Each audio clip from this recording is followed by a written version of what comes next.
अस्सलाम वालेकुम दोस्तों, welcome back to my YouTube channel piping knowledge. Today we are going to discuss about related to the underground piping. Today we are going to discuss about basically piping the two types, for the above ground and second one is the underground. Especially when the underground, I give you some basic important key points and guideline for the underground piping. First of all, overview of the underground piping. Second one, a type of underground piping. Third one is material to be used, which material is going to use when you are going to the underground piping. Design, when you going for the design consideration. Installation process, what is the process of installation. Common issue, when you go for the installation, what type of common issue in the underground piping. Maintenance and inspection procedure. Standard and codes related, standard and codes as per ASME. Environmental consideration, and next safety guidelines and conclusion. Now I am going to talk about overview. Overview means underground piping is the system used to transport the fluid like water, oil, gas and chemical below the earth surface. Means earth surface के नीचे से हम लोग fluid anything को transport करते हैं. उस transportation के लिए जो पाइपिंग का अरेंजमेंट करते हैं जो अंडरग्राउंड में होता है उसको हम लोग अंडरग्राउंड पाइपिंग बोलते हैं. Basically these system are essential in the industry like oil, like gas, power plant and utilities. एक basic need है that plant का, and the due to their natural specification considerations are essential during the design. Ensure that line is long term and reliability and safety. मतलब underground से जाता है ना, तो हम लोग इससे रिलेटेड जो लॉन्ग टर्म के लिए हम लोग इसको यूज़ करते हैं, तो ये रिलायबिलिटी है या नहीं और सेफ्टी प्रोसीजर से हम लोग इसके ओवरव्यू में आज की वीडियो में देखने वाले हैं. Now the important topic is type of underground piping. Types of underground piping. First one is gravity piping, second one is pressurising piping and third one is service piping. Basically three type of piping going to the underground. Piping basically two type is above ground and underground, and the underground have some separate type. First one is gravity line, second one is pressurizing line and third one is service line. मतलब gravity lines is flow as per gravity, pressurizing flow at the some particular pressure and service line have a service like some utilities and like water. So like gravity line use for the drainage system where the flow depends on the gravity. मतलब gravity line को हम लोग drainage system के लिए use करते हैं where flow जो है उसका वो ग्रेविटी के ऊपर डिपेंड करता है.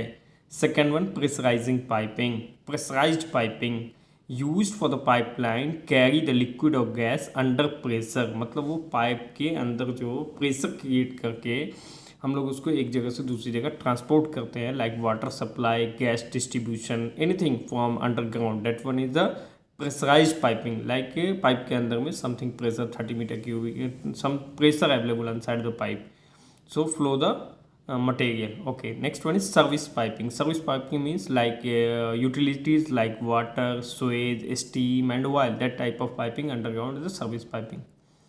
Now the material used. Selection of material is critical for understanding underground piping to prevent the corrosion and leakage and waste. Selection of material is a very important point for underground piping to prevent the corrosion, leakage and failure. मतलब ये failure होने से बचाने के लिए important point है.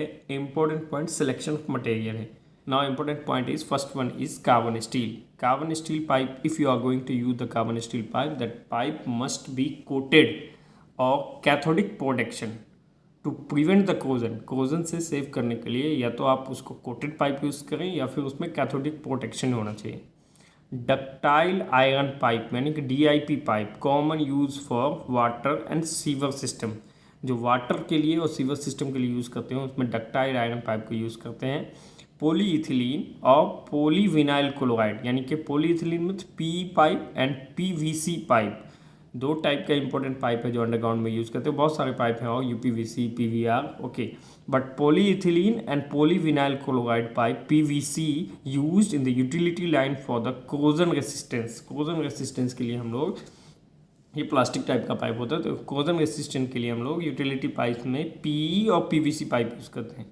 Concrete pipe भी बहुत सारी जगह जहाँ लार्ज पाइप आइडियल और फॉर लार्ज ड्रेनेज सिस्टम के लिए हम लोग अपना कंक्रीट के पाइप यूज़ करते हैं। जैसे दिल्ली में आप यमुना नदी के किनारे जाएंगे तो वहाँ पे कंक्रीट का पाइप बना हुआ है, तो वो क्या है कि वो ड्रेनेज सिस्टम है उसके लिए, ideal for the large drainage system.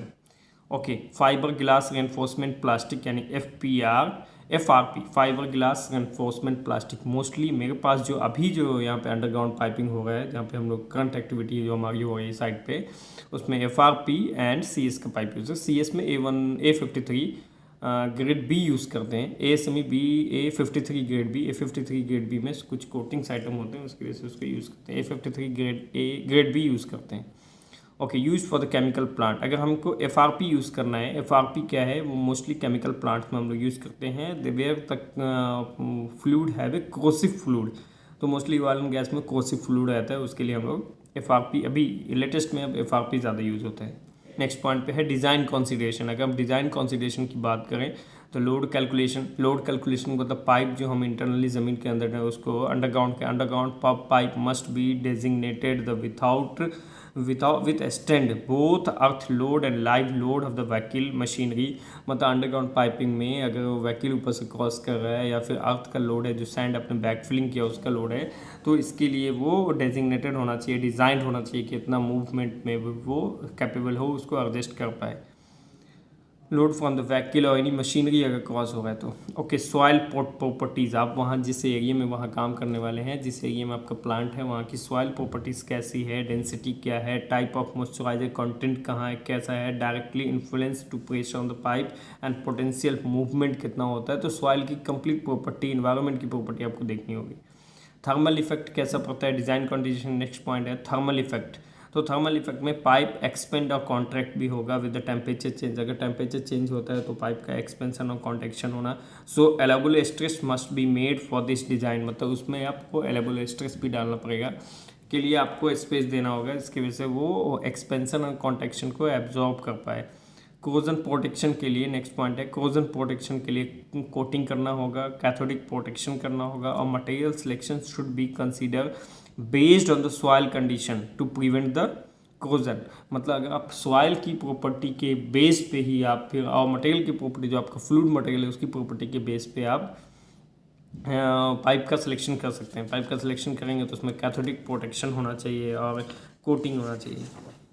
Okay, next point is trench design. ये ट्रेंच डिज़ाइन पे भी the width, depth and slope of the trench must be allow proper placement, safety and long term support of the pipeline. जो हम लोग pipeline डालते हैं trench में भी डालते हैं, तो ट्रेंच जो हम बनाएंगे उसका जो लेंथ क्या है, विड्थ क्या है, स्लोप क्या है ट्रेंच का। Okay, now going for the पहला है एक्सवेशन।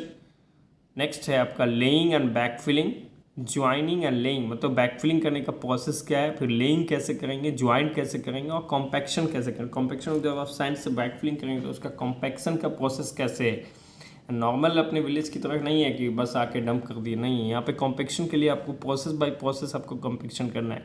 नेक्स्ट पॉइंट है कॉमन इश्यूज़। कुछ कॉमन इश्यूज़ है जो आपको अंडरग्राउंड पाइपिंग में मोस्टली होता है, मैं आपको नेक्स्ट वीडियो में एक्सप्लेन करके बताऊंगा। मैं कॉमन इश्यूज़ बता दूँगा क्योंकि वीडियो ऐसे लॉन्ग हो जाएगी।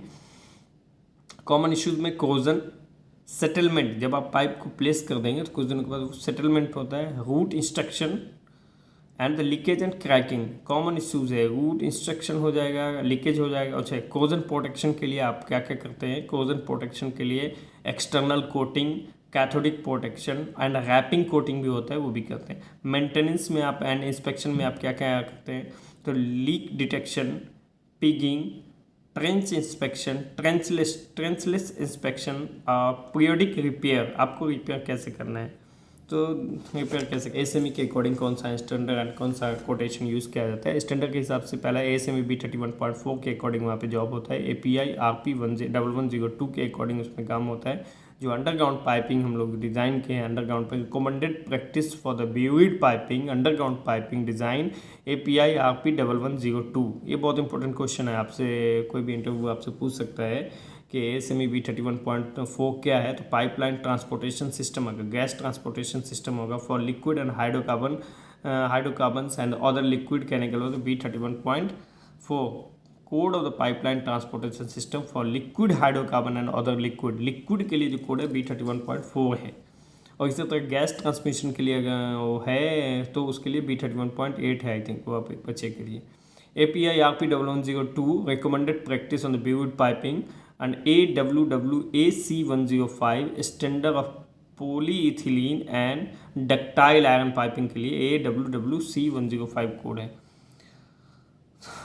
Finally I am talking about environmental consideration में आपको क्या क्या ध्यान रखना है, क्या क्या इंपॉर्टेंट पॉइंट है. ग्राउंड वाटर प्रोटेक्शन, आप उसके ग्राउंड वाटर का प्रोटेक्शन करेंगे. सॉइल इरोजन एंड सब सॉइल इरोजन के बारे में, ड्रेनेज सिस्टम के बारे में आपको बताएंगे. सेफ्टी गाइडलाइंस क्या है, सेफ्टी गाइडलाइंस में एक्सवेशन सेफ्टी में क्या क्या सेफ्टी है, मार्किंग कैसे करना है. एक्सवेशन सेफ्टी में shoring, sloping and technique should be employed to prevent the trench collapse. क्या होता है जब आप एक्सवेशन करते हैं तो ट्रेंच कोलैप्स, उसके लिए आपको शोरिंग करना है, स्लोपिंग करना है. इमरजेंसी प्लानिंग क्या है, सेफ्टी से रिलेटेड इमरजेंसी प्लानिंग क्या है. तो फाइनली कंक्लूजन पे अगर हम आए, understand underground pipe following industry code and guidelines to enhance the performance of safety of this system. मतलब आपको जो अपना प्रोसेस है B31.4 API RP1102 and AWWC105 इसको फॉलो करना है. उसके अकॉर्डिंग जो उसमें सेफ्टी प्रिकॉशंस और उसके प्रोसेस के अकॉर्डिंग आपको पाइप को इंस्टॉल करना है. फॉलोइंग इंडस्ट्री कोड्स और guidelines enhance to perform and safety, enhance the performance and safety of the system. ये आपकी सेफ्टी ऑफ द सिस्टम की गारंटी लेता है ये जो API कोड है या ASME कोड है. तो these are the basic important point. In next video I will explain how to install this pipe and some common issue, cathodic protection, maintenance and inspection. Okay, thank you for watching my video. If you like, then share and subscribe. This is the basic detail for the oil and gas. Underground piping, basically underground piping have every plant like OWS,